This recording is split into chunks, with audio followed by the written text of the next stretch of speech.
Hey y'all, so today on RG Outdoor Adventure and Repair, I've been working a couple of months on a friend's 2005 Grizzly 660. I've seen a lot of videos out there of guys taking the water pumps out and putting them back in, but they're always putting or installing the full water pump.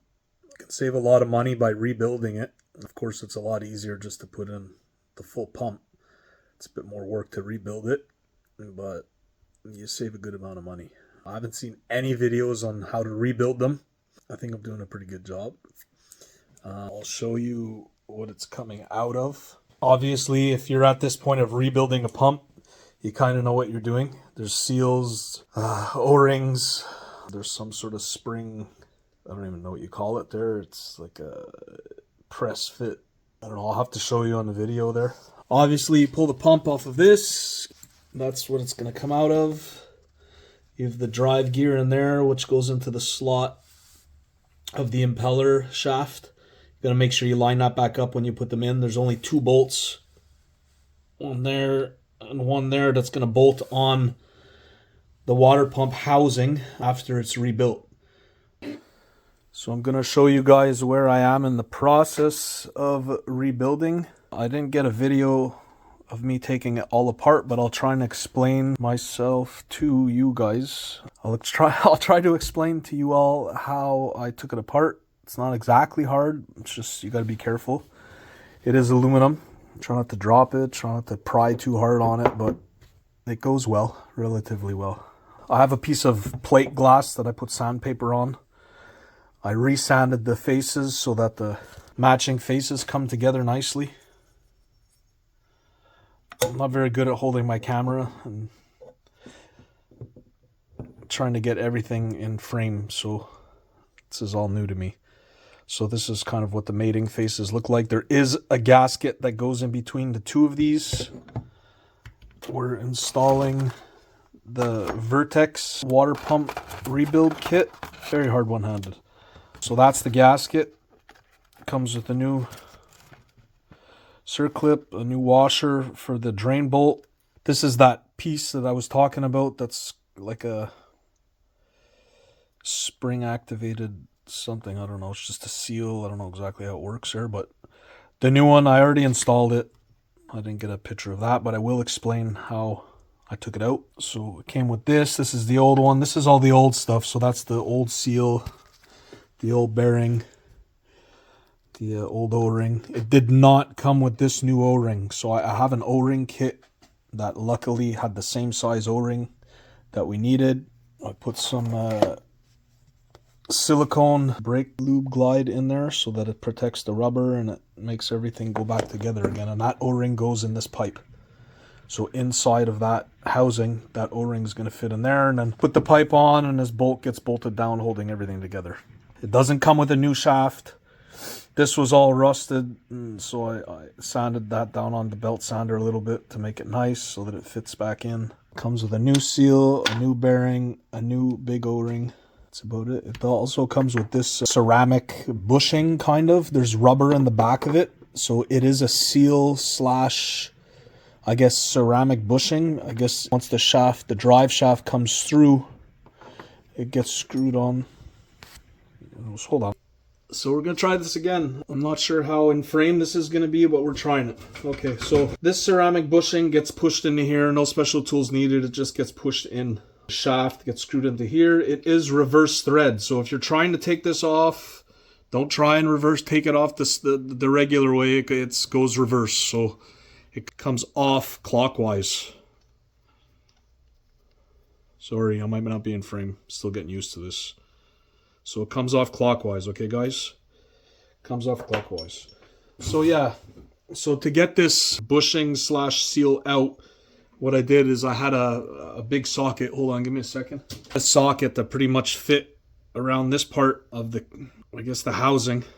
And I took another socket and just the same size as the inside of this housing to go down and whack that bushing out. Came out, kind of looks like this, all messed up. There is like a heat activated seal, I guess, in here. Kind of looks like Loctite. I don't know, the blue Loctite maybe, maybe not. I have a feeling it might be to keep things in place so it doesn't come out. That's it. So I drove that out, and then to put the new one in, I put the whole bushing in the freezer, maybe for just 10 minutes, just to get that metal part of the casing of the bushing and the spring and everything nice and cold. And then I put a pair of vice grips on the outlet pipe here, the drain pipe or the overflow pipe or whatever you want to call it there, just to hold it so I don't burn my fingers. And I heated up the whole housing, not too hot, but just hot enough that the metal expands a bit. And then I heated it up and then just put it down on the bench, and the casing and the bush and the seal here, I was able to drive it down, and it didn't fall into place. It went in a lot easier than I think if this whole housing was cold. This O-ring obviously goes in here. It's not something that's super complicated to put on, obviously. A little bit of this.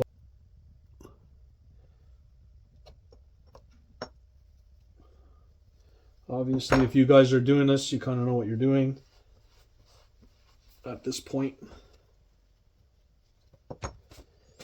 Yeah, and then we have this seal. The shaft goes through this seal, and it just sits on the opposite side of the rubber part of that bushing. So it sits on this side. It's going to go with the spring part. If the open part of the seal or the inside of the seal, there's the spring in here. I don't know if you guys can see it, but it fits down. So you're going to want to drive that in there, but don't drive it too far. So I don't know if you can see that if you drive it past too far, you're going to end up going into the empty space that's in here, and it's not going to be at the right height. So pretty much the thickness of the casing in here, or right in here, is pretty much the same width as the seal. So you want to drive the seal down flush with the housing right here. So we're going to go ahead and do that. You don't want to be pushing down on this too much there, I guess, when you're driving stuff in here. So I'm going to get a socket that's going to fit that there. So this part, it's not much that goes on there. There's just this there that's going to sit in there like that, and then this housing is going to go like that and close the circuit. So even if the socket sits on here, makes a small little mark, it's not the end of the world. The most important part that you don't want to damage is around the outside here. Hopefully you guys can see what I'm doing. So we're going to get a socket that's the proper size for that. So it's going to be a 15 mil is going to be the exact size that you're going to need. I'm not going to put any silicone or anything. I just want it to be in there nice and tight. It seems like it's going in pretty good. Just with a punch. Rest your punch on the inside lip on here, and that way you'll know that seal's not going to get driven down any farther than it needs to go. When you hear that noise, we'll know we're far enough. I'm sure any of you guys that are watching this right now, you kind of know what you're doing, especially if you've gotten to this point of taking that water pump out and the rest of the body of the four-wheeler and everything out. This is the part that goes inside the motor. So there is the seal here. There's that opening that's inside the housing of the motor. So that's going to go in. This is the outside. Actually, that's going like that. And that's getting installed on the four-wheeler like this. The output shaft, you got to make sure that this slot is fed into the input shaft off the motor, and this goes into it so that it drives the impeller of the pump that's sitting in here. So now we're going to lube this up. It should fit nice and slippy dippy through there.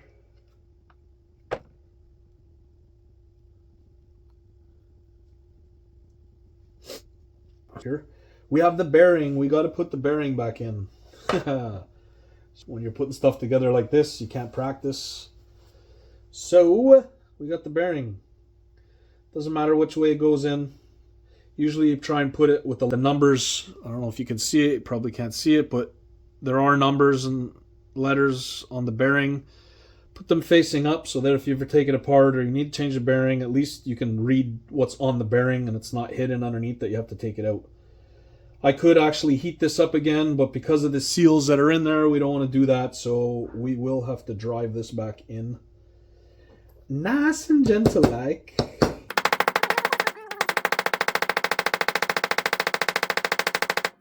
Gonna get a socket to make sure that fits in nice.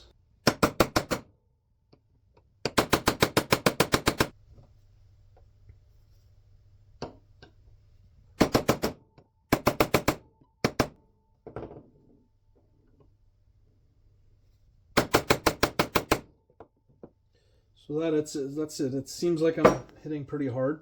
I'm hitting a little bit hard, but it's got to get in there. It's not doing any damage to the bearing or anything. Bearing still turns. I don't know if you can see that. Still nice. Okay, now we put the shaft in. Like I said before, the shaft comes out here on the motor side. This is all sealed off on the inside because once this is in the motor, the engine oil actually lubricates the bearing. When I pulled this out, I didn't know that, and all the engine oil came out. Luckily, I was able to get an oil pan under fast enough that a little bit of oil went on the floor, but no big deal. So this goes in there. A bit of persuading, I guess.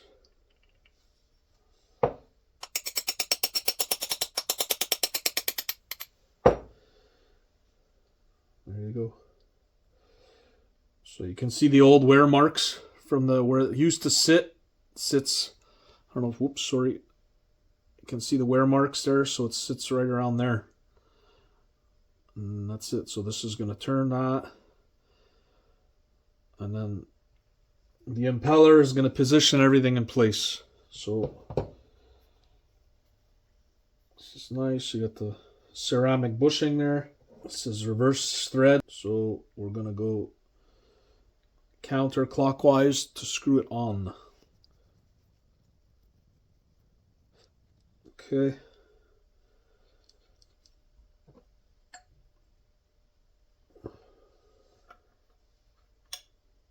Very interesting. That's it. So now I'm gonna take a flat screwdriver. Okay, so it's a 12. I don't want to wrench it down too much because I don't want to bend these tabs. It's just to get it a bit tight. The way the rotation of the motor is spinning, this is always going to stay tight. So it's just to get it on there and make sure that it's on there. That spring in there is actually pushing this out. So I don't know if you can see that. I push on this. So once this closes, it actually, it takes a pressure. See that casing is staying open right now? There is the seal that's going to go there, and then there's circlip that holds that in the back all together too. So you can see that I can push that in. There's a retention clip that's going to go in there and hold everything in place. On these clips, there's one side that's a bit sharp. There's one side that's rounded over. You're going to want that sharp side to go towards the top, so it's going to prevent the clip, because there is a pressure with this spring. It's going to prevent that clip from popping out while the spring pressure is holding. So we're going to put the sharp side, it's going to go like this, it's going to go up. So it's going to go towards the engine block. So that, and then like I said in my description, I don't have all the state-of-the-art tools and all that stuff, so I have a old pair of pliers that's ground down. Actually fits pretty good. Or it did fit pretty good in the other clip. This one seems to be a heck of a lot smaller, so I don't know what's going on here, but it's just a smaller clip. Same size, just the holes are smaller, so we'll use something else. Smaller pair of pliers. Yeah, some of you guys are going to call this backyard mechanics, but that's how most of us get through in life, is doing stuff ourselves and getting by, doing the things that we love. You can actually open that like that, and if you put your screwdriver through the slot of the shaft, you should actually be able to get it around and then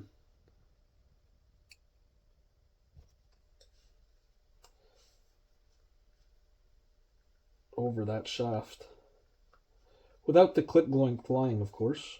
It's not working out so great. Well, I don't have pliers that are small enough to get in there, so I'll just use a different style screwdriver.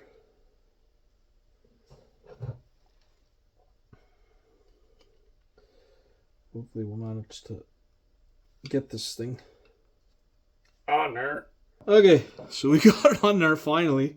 Sorry about that. Sometimes the struggle's real, you know? These didn't work, so we have to find a different way. There's always a way, though. There's always a way. You just can't give up. So then try and find a socket that'll fit that nicely. There you go.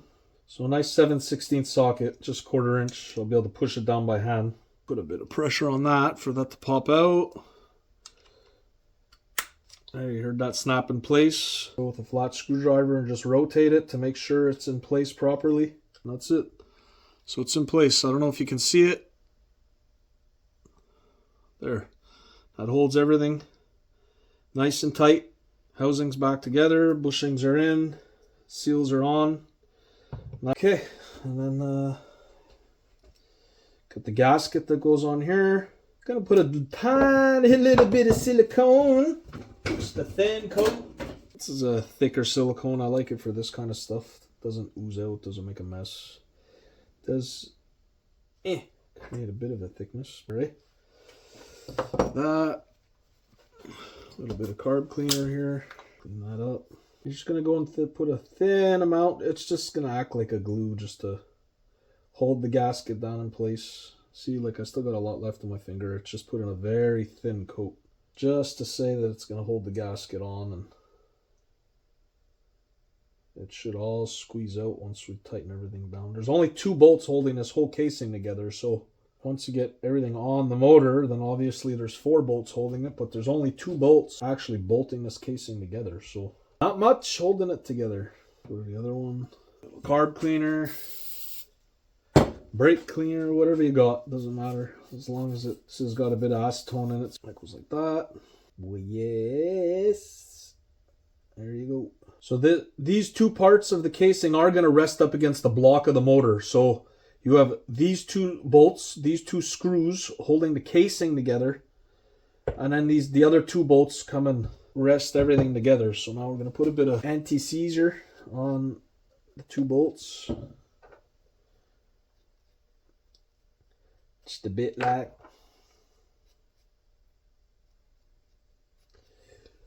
Just to say that we're trying, you know. Yeah.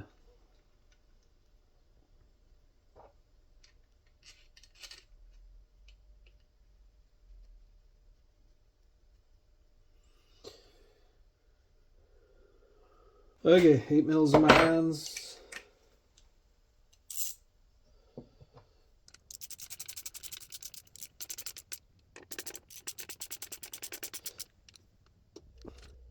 Once again, this is a pretty fragile casing. You don't want to crack it. You don't want to over tighten it. I would say no more than 10 foot-pounds, maybe. I don't know. Clean this up a little bit there, just like that. Make it nice. When your wrist starts to hurt there, that's usually tight enough there. As we get older, their bones can only take certain amount of pain there, so we know. Start to shake, it's enough. Stop. Stop. That's all she wrote. Yeah. Ugh. Okay. Drain plug, change the washer on that. Nice brass washer here. I don't know, I kind of like that washer more, but they gave us a nice new one here. Aluminum, I guess. Aluminum on aluminum. Aluminium. Probably better. Apples with apples, you know. Not too tight. Not too tight. Okay, that's it. So that's it. Get the whole thing back together. Got a nice turning tight impeller. It was quite loose before. We decided to change this on a fluke, my friend and I. Shout out to Kevin there. We just decided that it'd probably be best to do the job. Good thing we did, because the bearing was toast. The antifreeze was completely gross. So anyways, that's it. Let's putting the whole thing back together. Hopefully that helped you guys out. I'm going to go put this back on the quad. It's pretty self-explanatory. If you were able to get it off, it's pretty much the same way it goes back on. It's only 2 bolts, but you just got to make sure that this impeller shaft lines up with the output shaft from the block of the motor. You can always put a bit of silicone lube there. to help that seal properly when it goes back in. Make sure that the housing is clean, that the block of the motor is clean, everything's clean. You bolt it up. All right. You guys take care, and hopefully I'll get some more videos out soon. I hadn't been feeling good for a while, so I hadn't been in the shop very much, but I'm back in the shop now. I got a whole bunch of stuff going on. Chainsaws we're fixing. That's the clutch from the four-wheeler that we had to take apart. We're waiting for some grease to put back in these slides here for the rollers and lube up the pin. Got a Dolmar chainsaw here. Probably be doing a couple of other videos on chainsaws. I'm no master. There's other guys that are way better than me, but I have fun, you know. So anyways, today that's rebuilding the water pump housing for a 2005 Grizzly 660. All right, this is gonna go back in the quad, adjust like this, and yeah. So that's it. Peace out, guys. Take care.